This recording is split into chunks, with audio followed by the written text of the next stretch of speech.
everyone that did register for this webinar will get a link to the recording. I think it takes 24 hours for it to turn around and process the video. I mean, the recording and come back. But if you want to share it with others at your district, certainly, do that.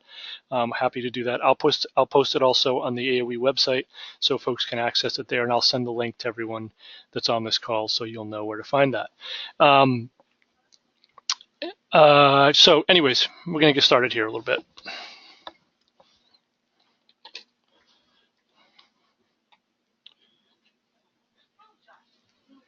Find my tools here. Here we go. So this originated from this past summer. There was a pizza meeting. In fact, there's a pizza meeting this afternoon. I don't know if people know that. I think it's at 4 p.m. at Zach's Pizza up in South Burlington. Anyways, this particular webinar that you're tuned into today began at the pizza meeting this summer. It was in Bethel. It was kind of a tech coordinator summit. It was a great turnout. I don't know. I think there were 60 or 70 people there, vendors and such. We had some sessions on various things. Student data privacy was one. Did a number of kind of discussion questions and discussion sessions on things that come up in the IT world. I thought it was a great day. One of the highlights, of course, was what you're hearing today. Was we had a session with the FBI and with our colleagues in Vermont, Steve Walker and Vince Canelo.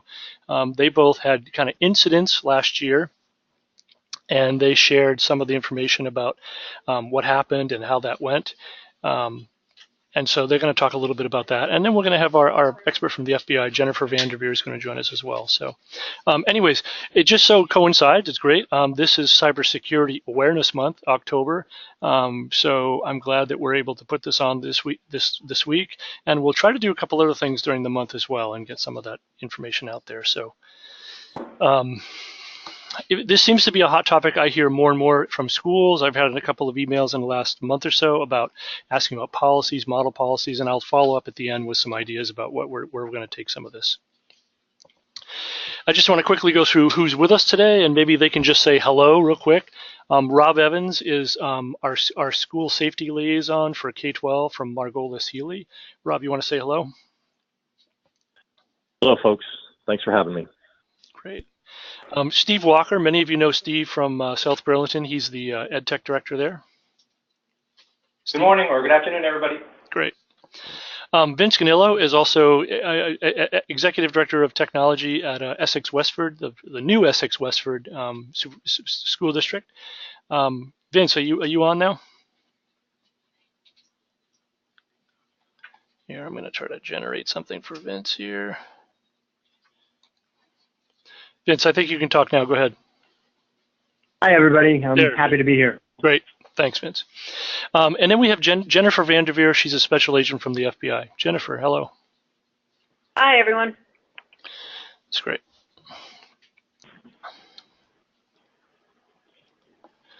So I'm going to provide just a quick little bit of context, and then Steve and Vince are going to kind of give more about the detail and things that happened. So I think most folks on this call know about these incidents that happened last spring. There were two things, one in Essex, one in South Burlington, where there were some cyber threats or attacks. They resulted in lockdown situations. Both of them escalated to, pretty serious situations. There was, some fallout from some of them from going down through the course of the week or something like that. So both Vince and Steve will give detail on that. But essentially, there seemed like an opportunity there when we were kind of reviewing that and thinking about it last, late spring after it had happened, and trying to figure out how, from what the incidents that they had at their schools, how all of us could learn a little bit how that was handled, what kinds of things were needed, how to prepare if you ever can prepare for this kind of thing. And so we decided to kind of pull this together for the summer thing, and then of course today, the thing we're doing today. So I'm going to kind of settle down here. I'm going to let Rob Evans kind of say a few words here. Rob has been a really great partner in this. He helped us this summer with the event we had down in Bethel. He's been a great partner for the Agency of Education around a lot of things around school safety, and I'm really pleased to have him here today. Rob, you want to say a few words to the group? I sure will, Peter. And again, thanks for the commitment and dedication in putting this whole process together. Now, two great information sessions to share a lot of lessons learned and coming up with some best practices that I know Jennifer will share a little bit later in the conversation. This dialogue is not unlike a similar dialogue that we had with principals and superintendents probably a week or two after the Essex in South Burlington threats took place last spring. And it just, it hit home, I think, with all of us, in our all hazards approach to enhancing the statewide level of emergency preparedness in our public, private, and independent schools, that certainly the IT side of the house is an important partner in making sure that our schools are taking that holistic approach to emergency preparedness.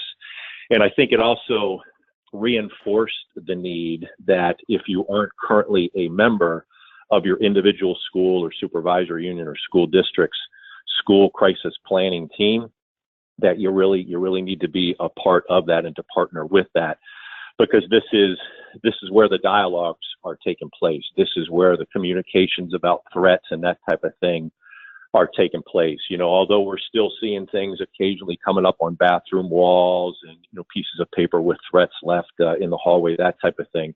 This is where these threat conversations are taking place, either in social media or through email and those types of things. So, this is what we're going to be dealing with for the future. A couple of things to pay attention to. One is that at the end of November 30th, we actually have the governor's school safety conference that's coming up, where there will be kind of a law enforcement presentation about lessons learned from the response from this incident, but a morning and an afternoon session, some educational tracks and breakout sessions and those types of things. So if that is of interest to you, Peter, if you could share that, or if you already have, that's great. Just the opportunity for registration. So we've got 250 for a capacity. It was announced 2 days ago, and we're already close to 75 registrations that have been filled for that. So I would say get access for that as well. And Peter, I think the challenge to this as well would be, maybe this is something semi-annually or annually we can just kind of check back in and have a continued conversation about what folks may have experienced throughout the year and any changes in the dynamic, because we know, we're only as good as the last one that we have all experienced, and just need to be prepared for how the threat environment is going to continually change for the future. So Peter, I'll pass it back to you. Thanks, Rob. Yeah, I'm glad you mentioned the thing on the 30th. Maybe if you could actually forward me that invite that you have and the registration link, I'll get it out to the school IT list here. I can do it today, and we'll have that for folks. But yeah, I think it's important that, and I've been thinking about this already on having some kind of annual thing that we do. I think we'll definitely revisit it at the Tech Coordinator Summit in the summers. But I think it's worth having something in the fall that kind of gets schools started with some review of this kind of stuff. And, I think there's some things at the end of this conversation today. We're going to talk about some tools that might be out there. I think Vince is interested in talking a little bit about that and maybe some ways that folks can collaborate on some of these tools that are available. Jennifer's going to mention that as well. But that kind of thing I can certainly see as an ongoing conversation as we go along this train here. I just want to remind, some other folks joined us while Rob was talking. I just want to remind, we have a lot of people on the call. It's going to be hard to do the voice piece, but if you want to ask a question, you can use your question panel on your webinar. If you're on a computer, you use it on the webinar. You can ask a question there. We'll put it in. We may not get to it right away, but we'll find a spot to let some questions be heard. So I think we'll move now to Mr. Walker. Okay. Well, as you all probably know, I'll jump right in. South Burlington High School received several threats starting late Tuesday morning, April 18th, 2017, and lasting through early Friday morning, April 21st. I won't go into the details of those just for brevity points.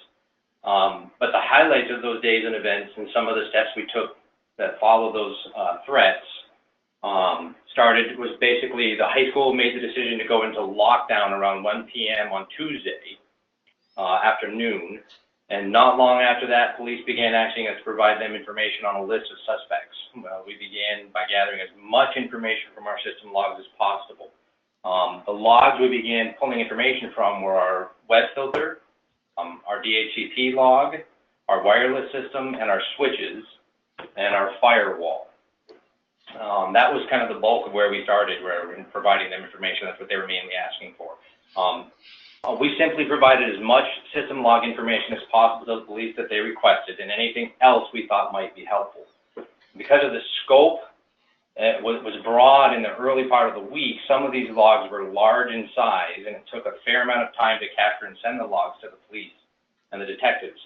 I mentioned that so you can prepare for any storage issues you may need to address and any bandwidth issues that you may want to consider how you're going to be providing that information to the police.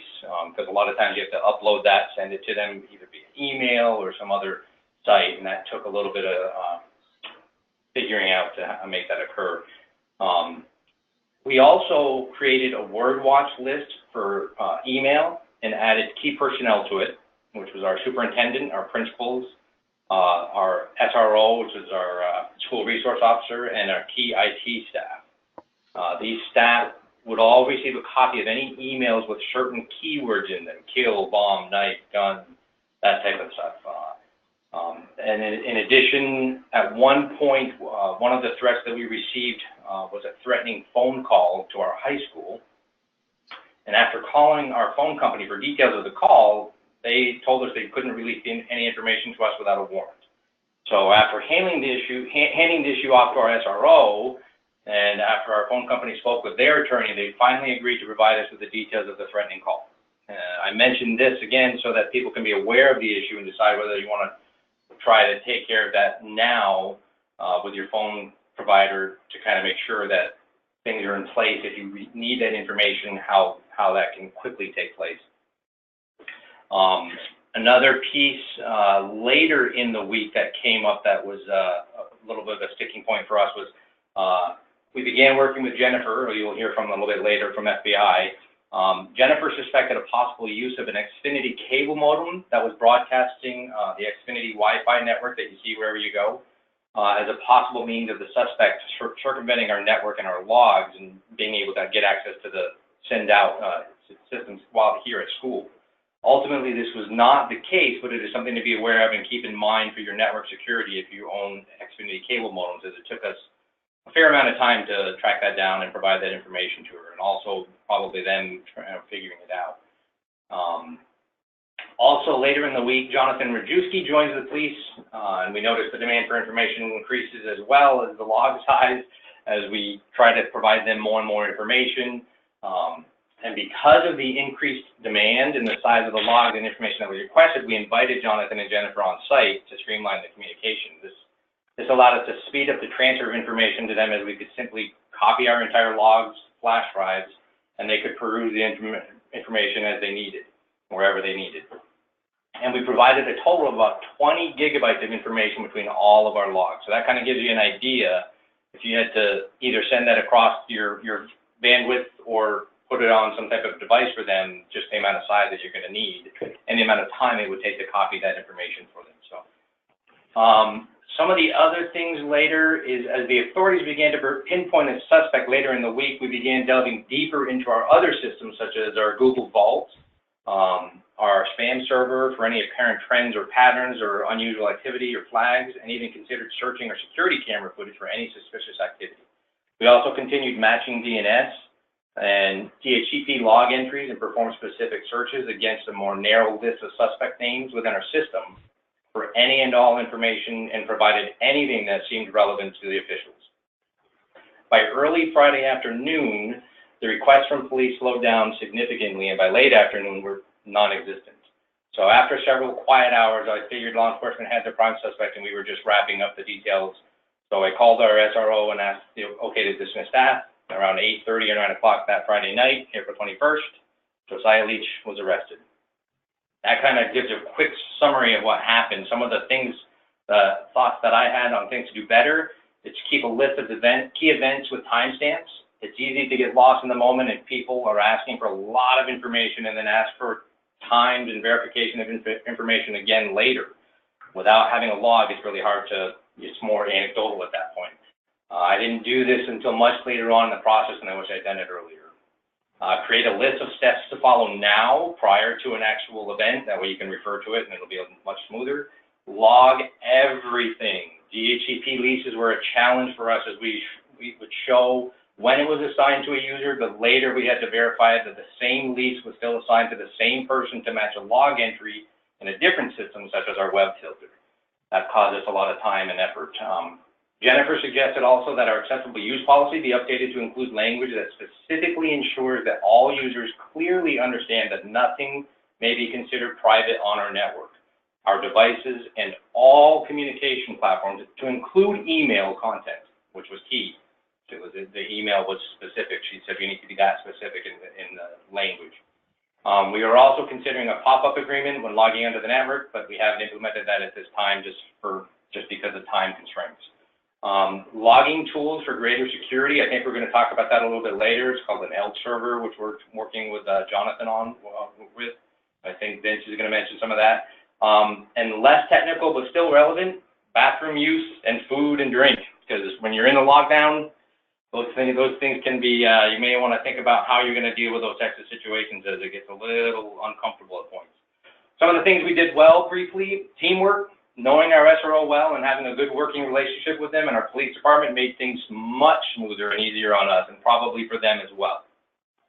Having an excellent technical staff who work well together and take the initiative to go beyond mere logs and look deeper at the information was key, to be able to relate things and be able to kind of say, hey, this makes kind of sense, and you were mentioning this later, working as a team was huge. Dedicated staff willing to go above and beyond and stay late and get as much information possible as quickly as we could. There was many times we worked 12 and 14-hour days, and all our guys were there, and they just, no questions about it, we were just trying to catch the guy.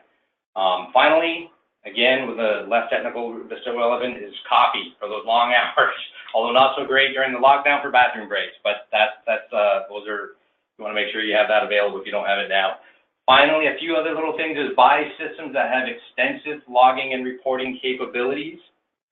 Provide any and all related information to law enforcement. Let them decide if it's relevant or not. The quicker you can provide accurate information, the faster law enforcement can find the suspect and resolve the issue, which means students and staff are that much safer, that much quicker. That's it. Thank you. Thank you, Steve. A couple of questions have come in specifically for you. I'm going to ask these. I want you to follow up on one piece, though.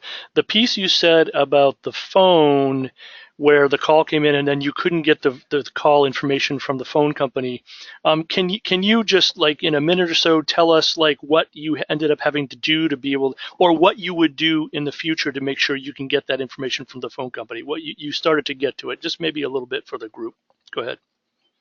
Yeah, well, what ended up happening is our SRO called them and told them that it was a life-threatening situation after, I made that really brief, but it was several times having to speak to several different supervisors, and they finally spoke to their attorney, and with our SRO saying, hey, look, this is life-threatening, they were able to circumvent that and just send us the information.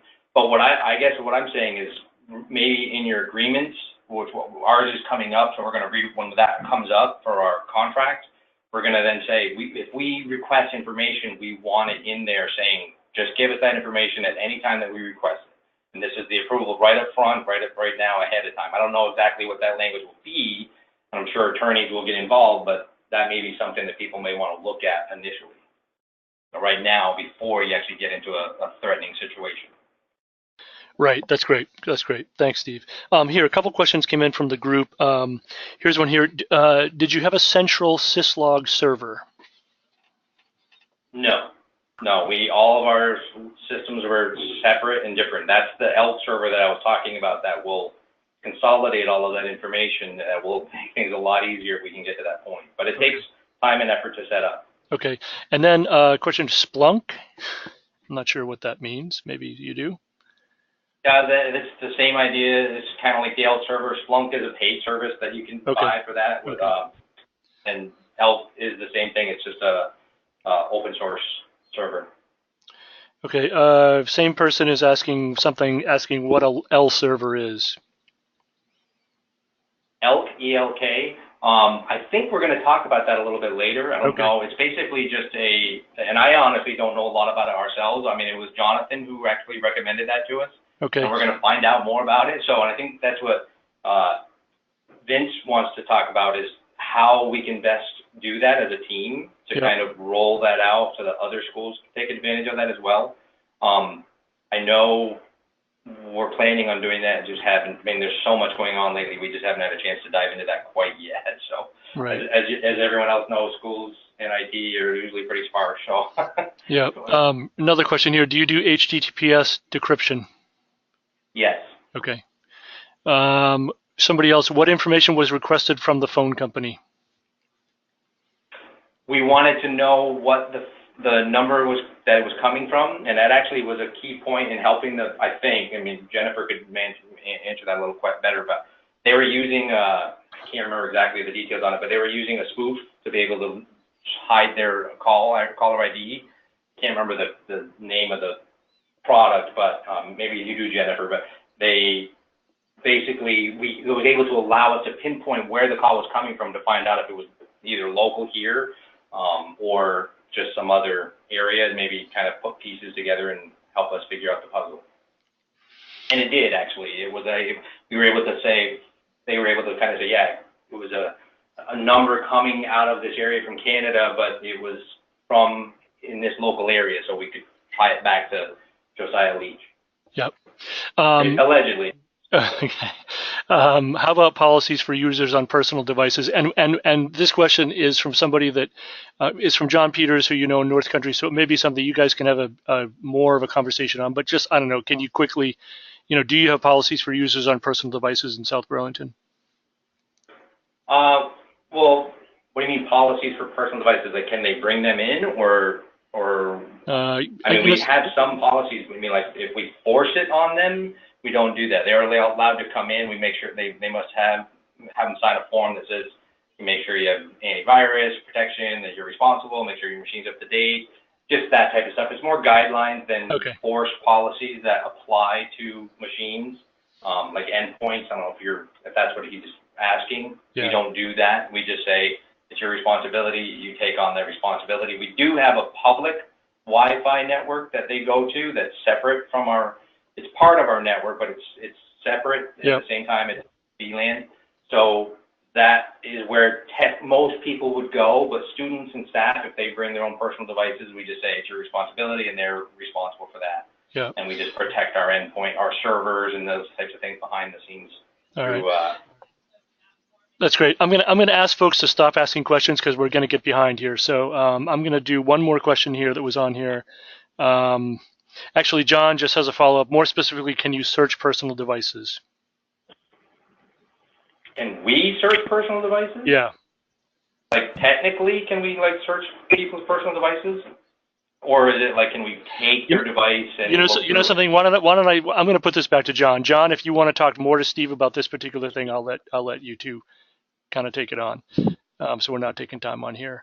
But it Peter, this is Rob. I got just a quick comment. Okay. Yeah. So one of the policy related issues that at the state level we're working with the School Boards Association principals and superintendents is a continuation of the acceptable use policy of systems, as well as acceptable or reasonable use of camera and video policy as well, as far as how long are we retaining it, how can we turn some of this over to law enforcement, those types of things. So just know that some of those policies around that are still in the development stage as well. That's all I got, Peter. Okay, great. Thanks, Rob. So we're going to continue on. I'm going to have, we'll call on Vince Canelo. Vince is the Executive Director of Technology over at Essex Westford School District. Vince, welcome. Hi, Peter. I want to say thanks to you and Rob and Jennifer for all your support and everything you do for us now and the whole state. Steve, thanks for the overview. I appreciate your time you put into that, and I'm sorry I had to go through that. I'm going to read from a statement because those of you that know me, I can talk a long time, so I'm going to try to make this short. So excuse this, but I'm going to read, okay? So here we go. If you have a plan but don't exercise it, it's not good enough. If you exercise the plan but you use it the same way every time, it's not good enough. If you exercise your plan, have after-action meetings, improve the plan every time, it's still not good enough to cover every option, but your plan will get better, and that's good. As we all know, we can't plan for everything. However, having a flexible, well-practiced plan is our best option. That being said, here's my quick overview of our incident. On April 12th, 2017, at approximately 10 a.m., the incident began. By 10:30 a.m., all 5 schools in Essex Junction went into lockdown with the indication this is not a drill. At 12:20 p.m., the high school was swept and allowed to go into lockout. At 1:45 p.m., Essex Police Department confirms the grounds were clear and students would be dismissed. At 9:20 p.m., the investigation was continuing and the community was updated. The next day, April 13th, at 3:25 p.m., the community was updated about the greatly diminished threat. April 14th, at 12:30 p.m., information is released about the ongoing investigation led by Essex Police, noting similar incidents in other states. The following account is my view and does not represent the district or anyone else.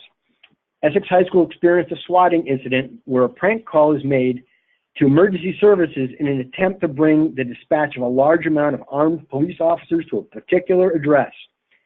At the time, we reacted to a credible threat. The responses of law enforcement, community, and first responders were swift and professionally executed. Our plan, however, could not fully be executed as most of our administrators were in lockdown. Normally, we have a team that can gather at the command site and assist with the process. During this incident, the high school was locked down, and then all of Essex Junction schools were locked down.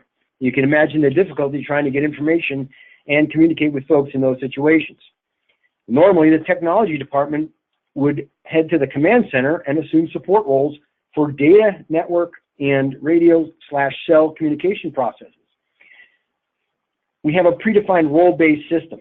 Upon arrival, technology department persons are assigned one of those 4 roles. Everyone knows what the roles are, and once at the command center, are able to fill any of the 4 roles. In this situation, nobody could move. The superintendent established phone contact with one of the administrators at the high school and the Essex Police Department as well.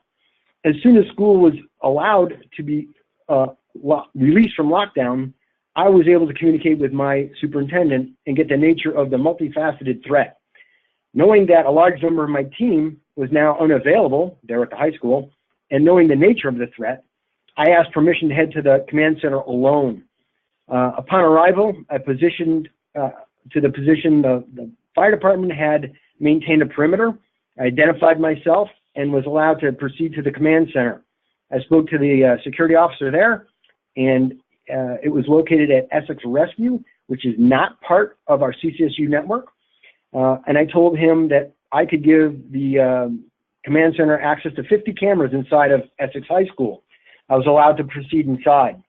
Once inside, there were technical issues, as you might imagine, accessing cameras and video equipment, and those were resolved quickly. I was asked to check some Wi-Fi connections and see if our camera server had been compromised. Neither of these things turned out to be an issue.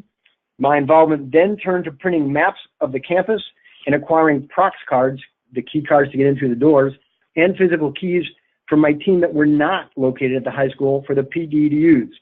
The rest of the time in the command center was spent supporting small requests that were mostly not technologically related.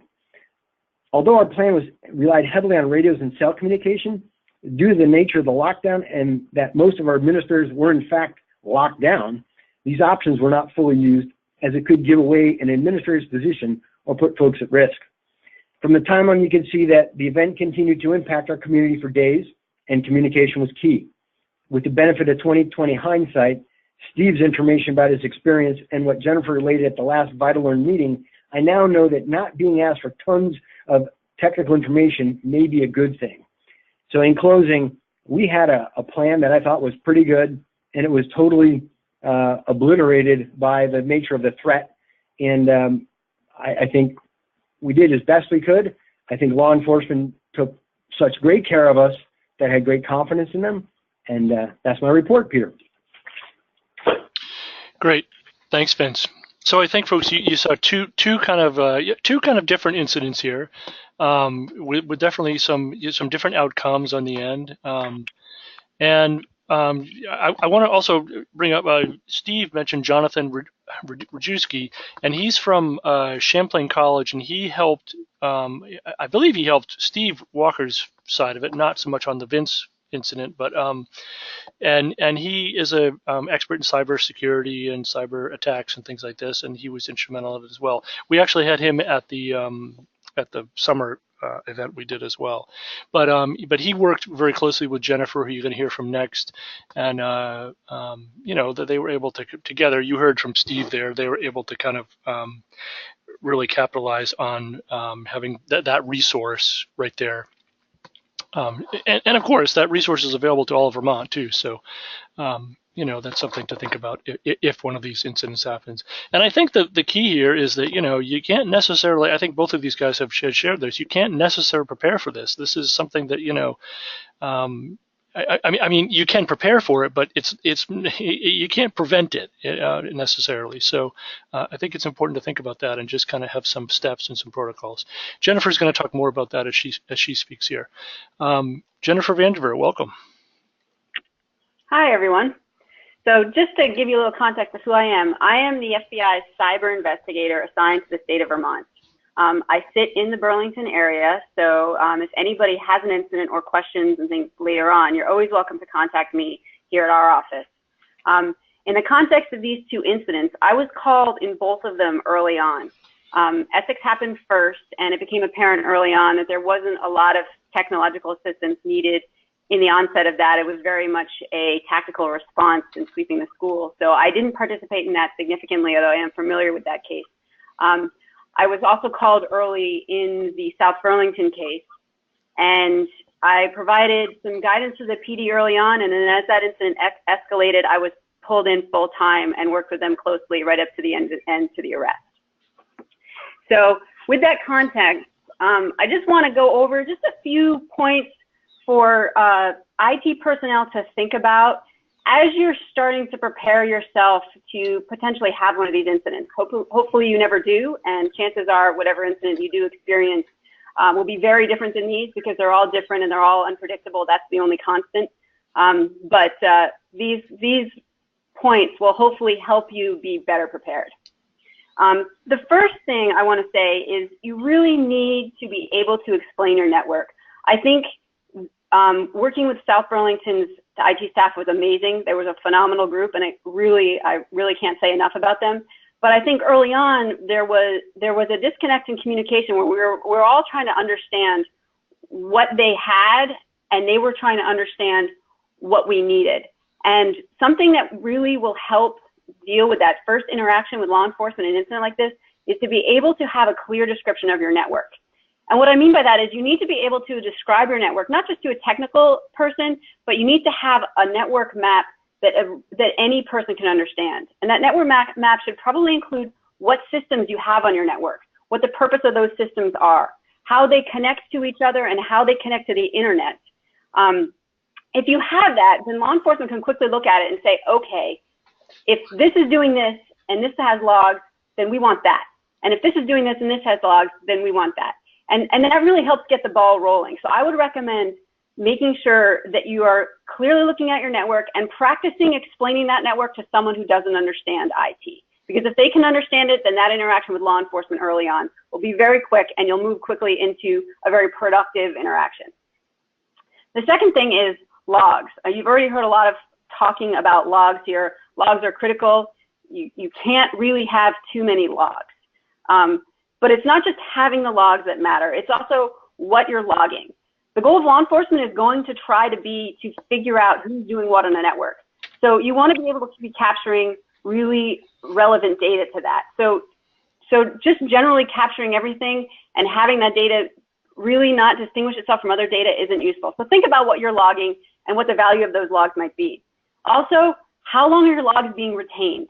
If you're only retaining your logs for 24 hours and an incident goes on for a week, and then law enforcement decides a week later that they need data from 7 days before, and those logs are gone, they're not of any value. So evaluating your logs and how long they're being retained becomes very important. And knowing when an incident is going on, that which logs will be expiring that you may want to be preserving even if they're not demanded, is something to keep in mind. Also, are you backing them up? Redundancy in IT is critical. You all know that, but thinking about how long they're retained and whether they're backed up is important. And then the final thing that I think a lot of people don't think about is, can you access your logs? And can you download those logs? And, you know, just having the logs and not practicing recalling those logs and downloading them or pulling them for someone makes it very difficult in a situation when you finally get to the point where you're pulling the logs and you realize, like, it's not working, or you haven't practiced how to pull them, or you don't know how to pull them off a certain system, or you don't have a device, the device you need to save those logs to. So going through that process of both evaluating your logs and then practicing pulling them down off the network so that they can be provided will help you in a circumstance where you have to turn them over quickly and under stress. The third piece is attribution.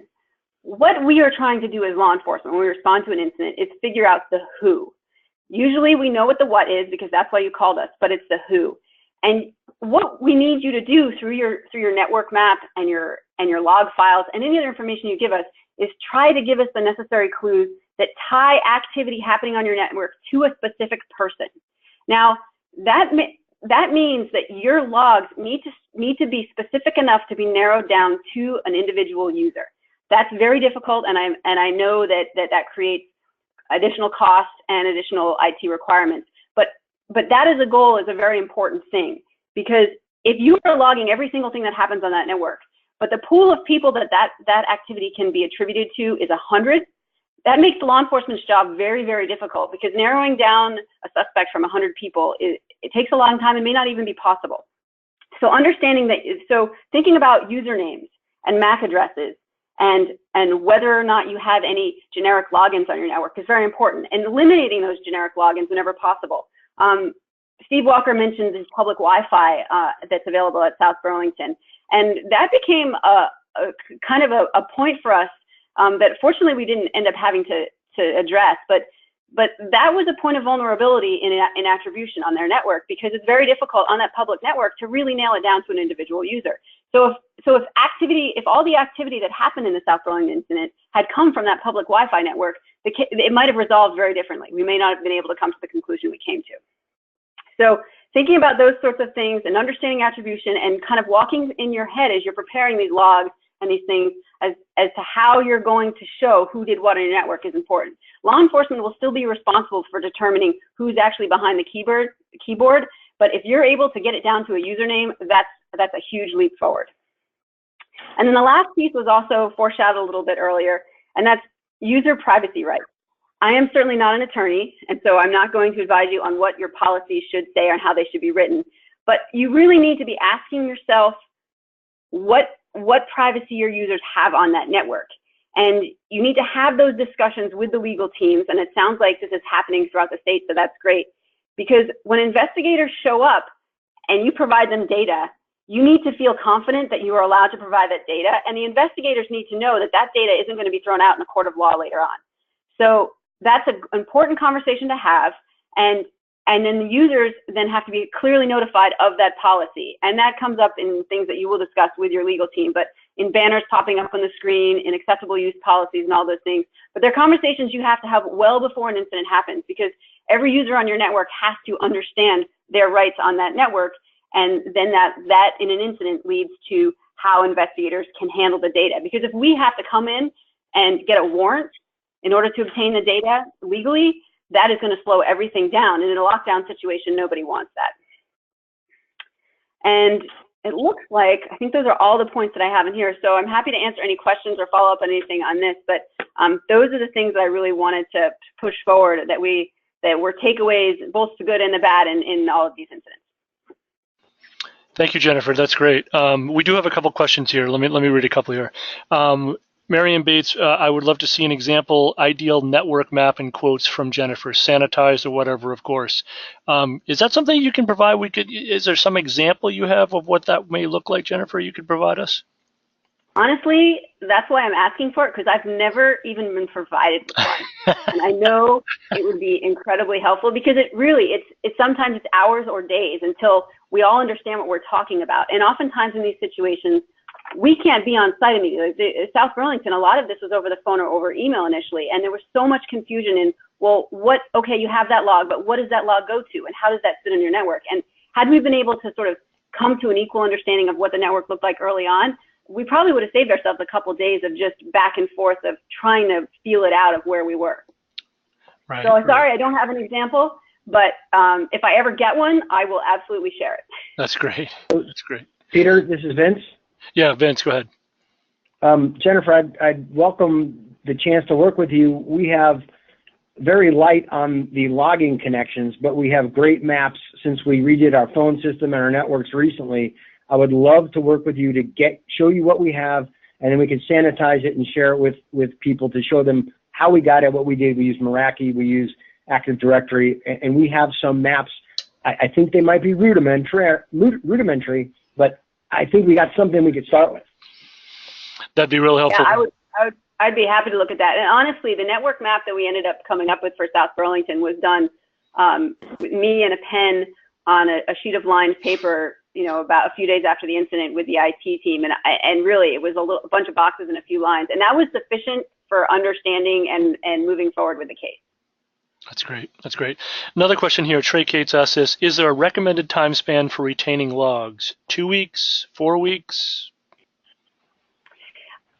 That is a moving target. It really depends on what kind of logs they are and the incident itself, and that's difficult. So, and honestly, you wouldn't want to recommend something like that because it's so dependent on it's gonna be affected by storage space and the various logging capacities of certain systems. The goal is to really think about it and make informed decisions rather than just going with the default settings. And that's the reason why I bring that up. I'd say if your logs are lasting 24 hours and deleting themselves, you're probably not within a reasonable window. Do you need to save them for months? Well, there are some cases where months is going to be valuable, but what kind of resources is that going to require? I'd say somewhere around a week is probably pretty good. If you can back them up and archive and have a month, I think you're in decent shape, but I hesitate to provide a hard guideline there. Yep. Other questions, folks. Those are the questions I have right now. I may come back to another one here, but if you want to ask Peter, questions. it's Rob. Yeah, go ahead, Rob. Yeah, so just, like with anything, our response capacity comes back to the planning, training, and exercising. And just like it's smoke in the building, or just like it's a school bus accident or a reported threat to a school, these are the types of things that we should be having conversations about in training and exercising in this process so that we can see our operational strengths and our opportunities to improve. So this is something new. We're out in front of it. But those that are current or existing members of the school crisis planning team, I would recommend that, this is one of those facilitated dialogue, tabletop exercises that, for 30 minutes during your meetings, folks are having that conversation about how would we respond to a situation like this. Thanks, Rob. Another question here from Ted Weed. What is a typical log size? I don't know who wants to answer that, but. I think that's going to depend on you guys answer that one. I think that's going to depend on the system. I mean, like I said, our total size from all of our logs from all of our systems that they were requesting for was 20 gigs. And that also kind of relates to the last question. So I think it's a moving target with the size. I mean, if you have 5 servers in your school and you can pull those logs, that'll be fine. If you have, and for 22 weeks, you can manage that, that's fine. If you have 20 servers in your school, you're going to have to look at the size of those logs and depend on how long you can store them. So I guess it really depends on the system and how much information and how you have it configured. So that's a difficult question to really nail down and say, this is the average log size. Yeah. They can quickly go into gigs of information depending on how long and how often you're logging and keeping track of all of that information. Yeah. I mean, DNS records and DHCP records, if you're keeping everything, would quickly fill up in no time because all that information is changing regularly. Right. And that's a really good point there too. Is that some of these logs? I mean, we only asked for maybe a week up to 2 weeks of time total in that 20 gigabytes, and that was a lot of data. But as an incident goes on, you can write into your incident plan that what log files you need to start preserving. And then if you're only retaining certain log files for 48 or 72 hours, but you realize there's an ongoing incident, that can be on the list of things to do. Something is ongoing. Make sure you preserve those log files before they're overwritten. Right, because one of the things I would do is, which is what I'm hoping we'll come up with when we're making the ELK system, is once we start to see all of these logs condensed into one place, okay, now we have a better idea of how much size that is. And then if we keep that for a week, what is that size? Can I compress that? Because a lot of it's text, so it should be able to be compressed. Then once it's compressed, now how big is it? Now how long can we archive that, and how much is the storage to do that? Because the longer we have, the more information we have, the longer out, the better chances of us being able to help law enforcement capture and provide the right information. Because some of these things, I don't know who it was, it might have been Jonathan, some of these things you won't know you've been hacked or having an issue, sometimes for a long time. All just security threat stuff, it's also hacked. So the longer you have this information, the better. Because if you can provide 6 months of data, which I know that sounds like a lot, but if you could go back and find a point easily or help them find that information that much more efficient. That makes sense? Yeah, it does. Other questions folks have? I'm going to advance our slide here too as well. I'm putting up on the screen right now something that everyone that's on this call will get. This is something that Rob and Jennifer worked on together. Just kind of, goes over the points that Jennifer just made.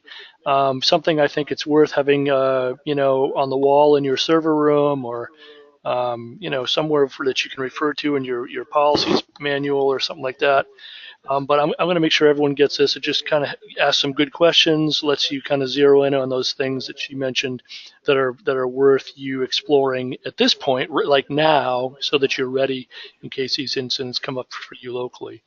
So as I say, I'll share that with the group that's all on this call here after the call today. And I wanted to take it further here.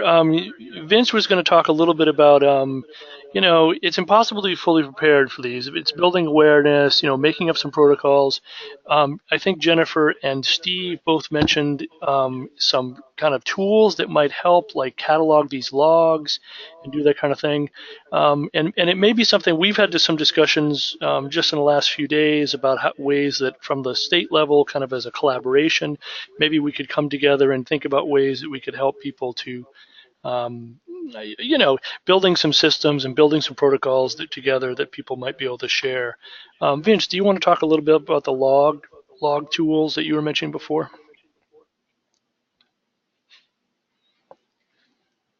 Vince, you still there?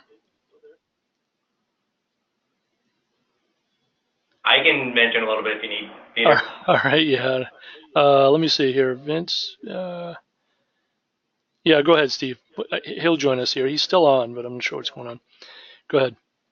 Is similar to the same person who talked about Splunk. It's just basically it's short. It's just an acronym for Elasticsearch, Logstash, and Kibana, and then Ubuntu, which is just the platform that it sits on. It just basically allows you to collect and monitor all of your log files. And the other thing that it does, though, is it starts to give you some intelligence to say, hey, you have this weird anomaly, because it actually has a dashboard like a red. This is my understanding. I haven't actually seen all of it yet, but it has like a dashboard that tells you, hey, these are red alerts. Like this is a problem. You should be taking a look at this. This is unusual activity. Maybe even some yellow alerts just to be aware of, and then green when things are running perfectly fine. That's a system that I guess Jonathan Rajewski runs right now, and they have for certain clients around the state that they actually pay Champlain College to monitor and run this for them. Jonathan is willing to work with us to help create that.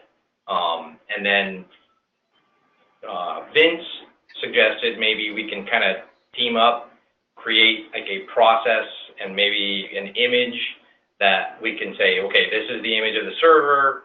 People can then purchase the hardware, put the image on that server, and we've kind of done all the front end work. Now they're still going to require, because it's an open source software and hardware, you're going to need to kind of maintain all that on your own, but at least you'll have it up and running that can do a lot of this. So it's not something simple. It would take quite a bit of time to focus on, but it would be invaluable in this type of situation because for one, you're already probably seeing some of the issues. You would kind of be alerting you to that. And two, when the police come, you can say, here's the logs, here's everything you need. We copied it.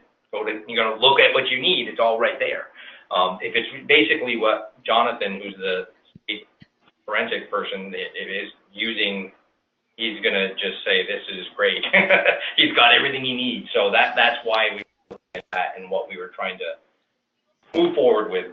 I don't know if that helps anyone understand what that's all about. Vince is having some kind of issue here. Vince, do you want to try now? Can you talk? I don't have anything muted here on this end. Can you hear me? Yes, I can hear you. Yeah. You're in. Okay. I don't know what happened. Yeah. So basically, exactly what Steve said. After the VitaLearn meeting, and after hearing Jennifer and Rob and folks speak about this ELK server, I said I would like to collaborate with folks. I talked to Mike Lambert, and I asked him if he could make me, if you will, a virtual machine that would do this ELK server, that once we produce that, then we could share with the community so they could use it. This only does the hardware, as Steve mentioned. It doesn't do the logic behind it of what logs do you want to feed to it, but it will give you this virtual machine that you buy your own hardware and put it on. So in essence, we could configure a basic machine and share it with folks at no cost to them. I would work with Mike and possibly Steve or whoever else wants to help. And if there's any funding issues, I think I could cover that. That sounds great, Vince. I'm sure people will be interested in that. We'll do some follow-up on that and see if we can get the conversation going. There also might be an opportunity for this at Vermont Fest. So maybe that's something that you wanted. I'm gonna actually see Paul Irish today, so maybe we could discuss that a little bit. Maybe there could be a conversation had there with that. Sounds good.